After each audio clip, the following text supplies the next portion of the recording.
Bonjour et bienvenue dans ce nouveau numéro de Glorieuse Destinée. Je suis sûr que nous allons passer de bons moments ensemble. Je vous propose de poursuivre cette série consacrée aux boosters de la foi. Dans la première partie, nous avons abordé 3 boosters de foi. Booster numéro 1, le message de la rédemption. Booster numéro 2, notre passion pour Dieu et pour son œuvre. Booster numéro 3, la parole de Dieu. Et nous allons poursuivre cette étude en nous intéressant à une deuxième série de boosters. Elle en compte, elle aussi, 3. Et lorsque nous considérons tout ce que Dieu met à notre disposition dans sa grâce, notre foi se trouve alors dynamisée. Alors prions ensemble, remettons ces moments au Seigneur. Merci Seigneur pour ce temps mis à part, devant toi, devant ta face, devant ta parole. Nous savons que notre foi a besoin de ta parole pour être vivifiée. Et nous te prions, Seigneur, que cette émission contribue à affamer nos doutes, mais à nourrir notre foi. Nourris notre foi au moyen du ministère de ta parole. Viens lui donner toute l'énergie dont elle a besoin, grâce au ministère du Saint-Esprit. Nous voulons te louer, Seigneur, pour l'œuvre que tu opères en cet instant même. Au nom de Jésus, Amen. Amen. Gloire au Seigneur. Notre Seigneur est tellement bon. Il désire nous qualifier, nous équiper et nous ressourcer. Mais avant de passer en revue 3 nouveaux boosters, je vous propose d'écouter un groupe qui ne passe pas inaperçu.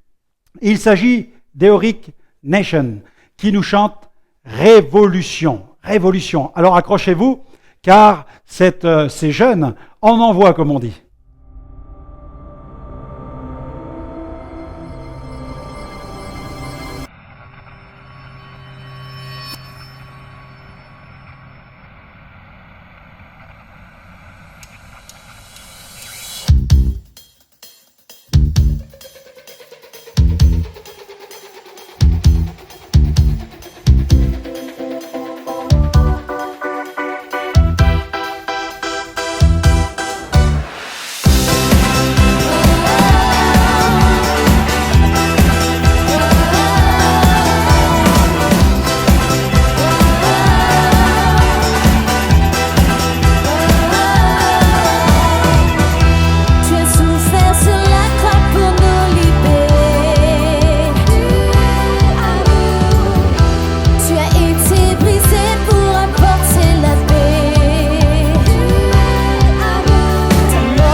Continuons sur les boosters, nous en avons besoin et nous allons saisir des boosters qui vont nous amener plus loin dans la foi.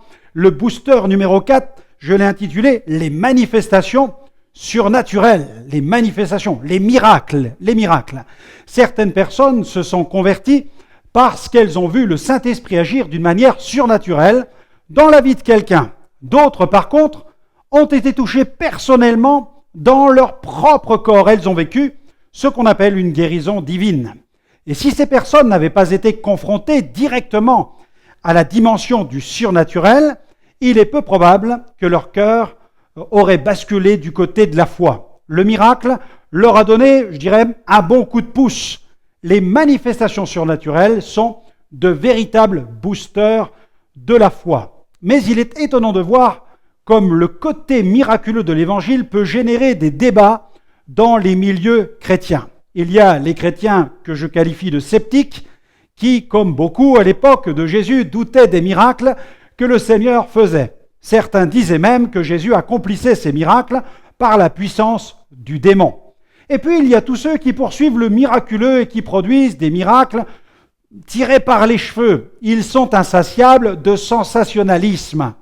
Je crois que le miracle n'est pas un problème pour Dieu. En fait, pour Dieu, faire des miracles est quelque chose de tout à fait naturel, c'est-à-dire de conforme à sa nature, alors que pour nous, le miracle est du domaine du surnaturel. Malheureusement, trop souvent, nous pensons que Dieu doit faire un exploit pour libérer sa puissance. Je crois que dans un meeting où il y a des malades, Dieu peut guérir tous les malades en un instant. Pour lui, ça n'est pas un problème de guérir. Il n'a pas besoin de produire un effort spécial pour guérir.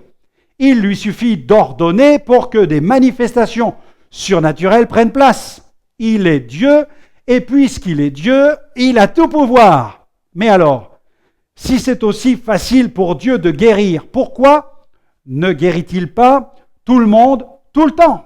Eh bien, tout simplement parce qu'il sait ce qui est le meilleur pour nous. Ce qu'il fait, Dieu le fait parfaitement. Et s'il décide de ne rien faire dans telle ou telle situation, c'est qu'il a de bonnes raisons, et ces raisons sont parfaites, elles sont les meilleures. La volonté de Dieu demeure le meilleur pour l'homme. Attention, Dieu n'est pas un ticket de loterie, un super bonus ou un bon génie qui doit céder à tous nos caprices. Il est maître et souverain. Il est plus qu'un miracle. Il est la source même des miracles. Trop de gens recherchent plus les miracles de Dieu que le Dieu des miracles. Il n'est pas possible de tromper Dieu. La quête, coûte que coûte, des miracles attriste le Saint-Esprit. Imaginez le désarroi d'un père qui réaliserait tout à coup que son fils ne vient le voir que lorsque celui-ci a besoin de lui. Sa déception serait grande. Dieu sait lorsque les gens viennent à lui uniquement par intérêt. Dans une réunion d'évangélisation, une jeune fille s'est avancée au moment de la prière pour les malades. Elle souffrait d'une entorse qu'elle s'était faite à la cheville. La voyant traîner sa jambe, le serviteur de Dieu lui a demandé ce qu'elle désirait. Elle lui a répondu « Pourriez-vous, s'il vous plaît, prier pour moi, car comme vous le voyez, je me suis fait une entorse et samedi soir, je dois sortir en discothèque pour aller danser. » Je vous laisse imaginer quelle fut la réponse de l'évangéliste. Nous devons aussi éclairer les gens et les placer sur la bonne trajectoire. Attention, nous ne sommes pas des guérisseurs, nous sommes des prédicateurs de la parole, de l'évangile de la grâce. Nous ne guérissons pas, nous prêchons celui qui sauve et qui guérit. L'évangéliste Philippe prêchait un message que je qualifie de message christocentrique, c'est-à-dire centré sur la personne, l'œuvre et le message de Jésus. Dans Acte 8, verset 5, nous pouvons lire ceci. Acte 8, verset 5 à 6 et le verset 12. Philippe, étant descendu dans la ville de Samarie, y prêcha le Christ. Les foules tout entières étaient attentives à ce que disait Philippe lorsqu'elles apprirent et virent les miracles qu'il faisait. Verset 12. Mais quand ils eurent cru à Philippe qui leur annonçait la bonne nouvelle du royaume de Dieu et du nom de Jésus-Christ, hommes et femmes se firent baptiser. Amen. En 1999, j'ai eu aussi le grand privilège de prêcher en Inde. Dans le panthéon indien, on ne compte pas moins de 33 millions de dieux et d'idoles. Notre campagne d'évangélisation s'est déroulée dans la ville de Salem, une ville peuplée d'1 million d'habitants. Mon estrade était dressée devant un grand temple hindou à quelques centaines de mètres de la gare centrale. Nos réunions se sont déroulées au centre-ville, au cœur de la ville. Il y avait foule. Quelle expérience de voir autant de gens assemblés pour entendre le message du Christ. Et la plupart de ces gens ignoraient tout de l'évangile de Jésus.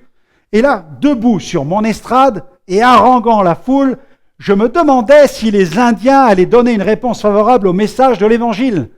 Allaient-ils se décider pour Jésus ou allaient-ils rester indifférents?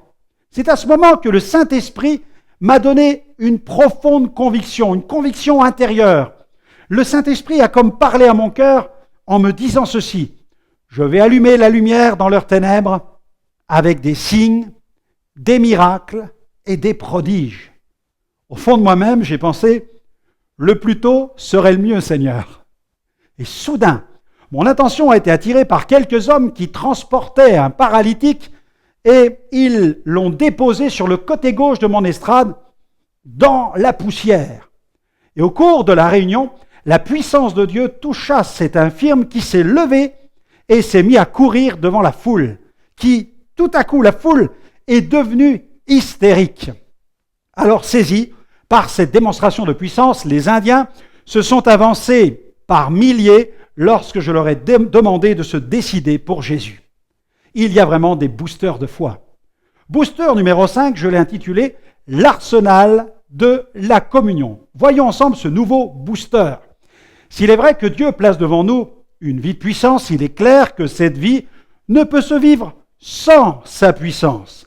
La Bible dit ceci dans Zacharie, chapitre 4, verset 6. « Ce n'est ni par la puissance ni par la force, mais c'est par mon esprit, dit l'Éternel des armées. » Un autre passage dans le livre des Proverbes, au chapitre 21, verset 31. « Le cheval est équipé pour le jour de la bataille, mais la délivrance appartient à l'Éternel. » Amen. Le jeune berger David n'a pas tremblé devant le guerrier nommé Goliath. Il n'a pas craint ses armes de guerre, ni tout son arsenal. On voulut mettre l'armure de Saül sur le jeune blondinet, mais il a refusé. Il a préféré sa fronde, quelques pierres et surtout l'onction divine. L'onction de Dieu lui suffisait. Pour vaincre Goliath, il a couru en proclamant le nom de l'Éternel. Il fit tourner sa fronde et envoya la pierre qui est allée se loger dans le front du Philistin.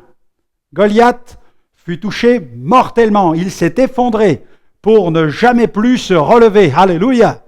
David quitta le champ de bataille pour reprendre le chemin de la bergerie.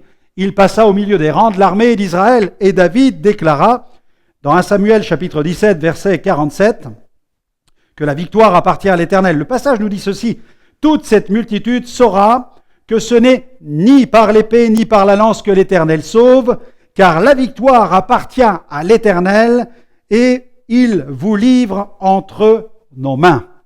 L'apôtre Paul, lui, était conscient de ses faiblesses, mais il était aussi convaincu de la puissance de Dieu qui agissait au travers de lui. Voici ce qu'il déclare dans l'épître aux Colossiens, chapitre 1er, verset 29, il dit « C'est à quoi je travaille en combattant avec sa force. » Oui, en effet, il dit « en combattant avec sa force qui agit puissamment en moi. Amen. Amen. » L'arsenal de la communion est un booster de foi. Et dans cet arsenal, il y a la prière. La prière, c'est le bras armé de Dieu.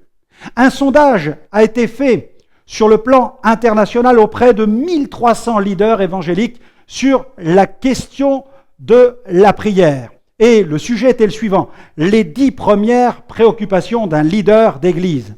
Et la préoccupation qui arrive en tête des 10 préoccupations, c'est celle de la prière. En effet, voici ce que déclare le prophète Amos, chapitre 5, verset 4. Il nous dit ceci: « Car ainsi parle l'Éternel à la maison d'Israël, cherchez-moi et vous vivrez. » La prière montre à Dieu notre foi.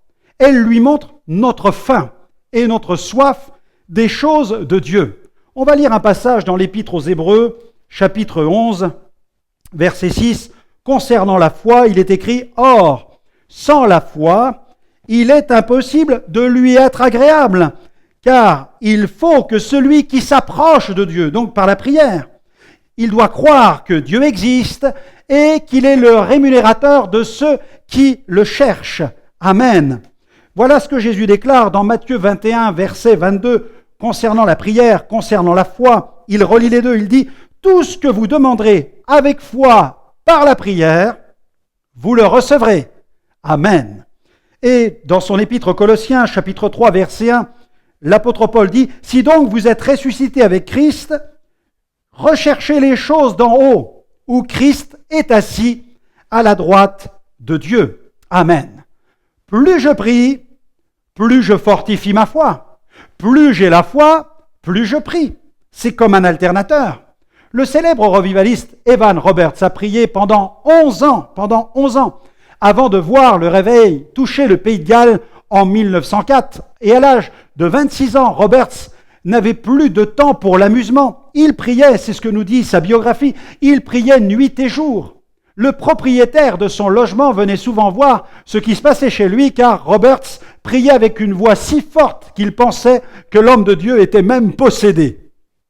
Le comte Zinzendorf, quant à lui, a été l'instrument de Dieu pour le réveil morave. Il disait « Je n'ai qu'une seule passion, c'est Jésus, et seulement Jésus. » Cet homme a conduit des églises à vivre des temps de rafraîchissement en les replaçant sur ce chemin de la prière.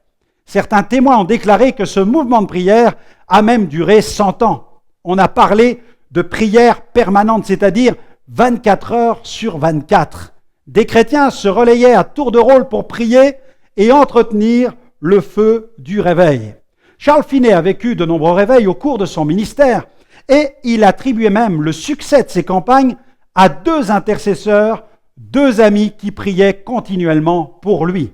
Lorsqu'un de ses amis est décédé, il a retrouvé son journal intime. Et en parcourant ce journal intime, il a découvert que son ami inscrivait les moments où il ressentait de lourds fardeaux, ces fardeaux pesants.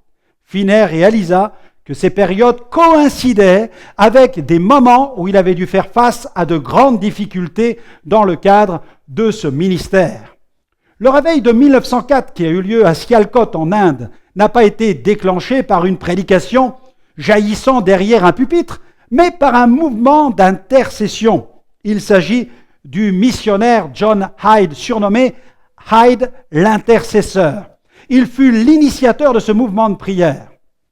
Un témoin, d'ailleurs, qui lui a rendu visite, a dit de lui « Il était souvent à genoux. Le soir, lorsque j'allais me coucher, pendant la nuit, la lumière s'allumait plusieurs fois, il lisait des passages de la parole, il parlait avec le maître. Avant le lever du soleil, il priait même parfois toute la journée. » John Smith fut surnommé l'homme aux genoux endurcis. On l'appelait aussi John Smith le revivaliste. Il se levait à 4 heures du matin et il priait 3 heures. Il prenait le petit déjeuner et retournait dans son bureau pour méditer jusqu'à midi. Le résultat, quand il prêchait, des gens étaient visités par la puissance de Dieu, les gens se repentaient et étaient baptisés dans le Saint-Esprit. C'est lui qui fit cette déclaration « Seigneur, donne-moi des âmes ou je meurs ». Le revivaliste aussi John Wesley, il disait « Dieu fait tout par la prière, mais il ne fait rien sans elle ». Cet homme a vécu de nombreux réveils, il a subi aussi de l'opposition, 37 émeutes dans son ministère, mais il a vu le Seigneur sauver, guérir et délivrer. À cheval, on dit qu'il a parcouru 250 000 miles et il a prêché plus de 40 000 sermons. Un jour où son cheval s'est blessé, il a prié pour l'animal qui a même été guéri. La vie de prière vous a été donnée par Dieu dans le but de booster votre foi. Vous pouvez en user sans modération. La prière. Et puis dans cet arsenal, il y a la louange. La louange fait partie de l'arsenal de la communion. Il y a une véritable puissance dans la louange. Dans l'Ancien Testament, pour voir l'armée d'Israël gagner ses batailles quand le peuple de Dieu décide de louer l'Éternel, eh bien le peuple loue. La louange est une publication. Elle publie la toute-puissance de Dieu, la puissance de l'Éternel, sa sainteté et sa gloire. Le psalmiste a dit ceci dans le psaume 22, verset 3. Au sujet de l'Éternel, il dit « Tu sièges au milieu des louanges d'Israël ». Et le prophète déclare encore dans son Sophonie, chapitre 3, verset 17, « L'Éternel, ton Dieu, est au milieu de toi. » Attention, le texte dit « Comme un héros qui sauve. Il fera de toi sa plus grande joie. Il gardera le silence dans son amour. Il aura pour toi des transports d'allégresse. » Et le psaume 18, verset 3, un psaume de David, où David dit « Je m'écrie, loué soit l'Éternel, et je suis délivré de tous mes ennemis. » La louange. À Miami, j'ai participé à un festival qui était organisé sur une plage, et ce festival fut un festival de célébration et de proclamation de la bonne nouvelle. Plus de 110 000 personnes sont venues sur la plage pour écouter une bonne musique et une bonne nouvelle. Et au cours de cet événement, plusieurs dizaines de milliers de personnes ont même donné leur cœur à Jésus. Quand nous louons, l'Éternel s'occupe de nos ennemis. Dans le deuxième livre des Chroniques, chapitre 20, verset 22, au moment où l'on commençait des chants et les louanges, la Bible dit ceci, « L'Éternel plaça une embuscade entre les fils d'Amon et de Moab, à ceux de la montagne de Séhir, qui étaient venus contre Juda, et ils furent battus au moment où il y a eu la louange, au moment où il y a eu les chants. » Alléluia. Alors que Paul et Silas étaient en prison et qu'ils chantaient, la Bible nous dit qu'ils chantaient des cantiques, eh bien soudain, l'histoire biblique nous dit qu'il y a eu un grand tremblement de terre et les fondements de la prison se sont ébranlés. C'est un passage qui se trouve dans Acte 16, verset 25, vers le milieu de la nuit. Paul et Silas priaient et chantaient les louanges de Dieu et les prisonniers les entendaient.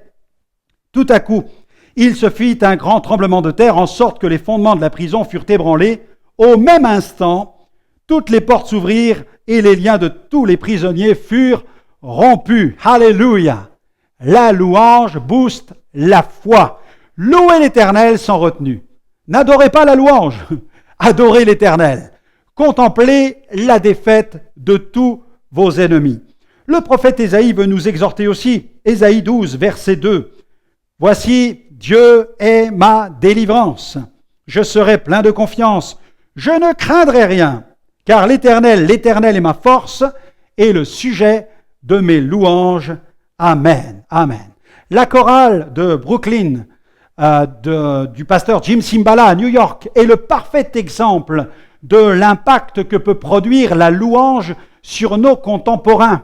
Malgré des débuts difficiles, cette chorale n'a cessé de se perfectionner. Dès ses débuts, elle a cherché à atteindre les gens de la ville par la musique et la louange. Dieu dirigea ses pas et l'a fait rapidement passer par les salles les plus connues de la ville de New York. Des milliers de personnes ont eu accès à l'Évangile par son intermédiaire, des milliers ont été sauvés. Et Dieu lui a ouvert la porte du Madison Square Garden où un grand concert gratuit fut organisé. Cet espace possédait une capacité d'accueil de 17 000 personnes. Une invitation spéciale a été adressée aux sans-abri de la ville et plus de 3 000 ont répondu à l'invitation. Des dizaines de bus ont été loués pour aller chercher les sans-abri qui ont été ramenés dans la salle de concert. Carole Cymbala nous parle justement de cette chorale. Elle en est la directrice. Et elle dit ceci, notez-le bien. Le plus grand piège dont doit se méfier toute chorale, c'est de céder à la tentation de se donner en spectacle et de faire une belle prestation au lieu de servir et de bénir l'auditoire. Si vous voulez voir Dieu toucher des perdus par le chant et la prédication, vous devez continuellement rechercher la face de Dieu. Eh bien, continuons. Il nous faut encore un autre booster. Booster numéro 6. Je l'ai appelé le booster des défis. Un des boosters les plus puissants est celui des défis. Ils sont nombreux dans l'histoire de l'Église.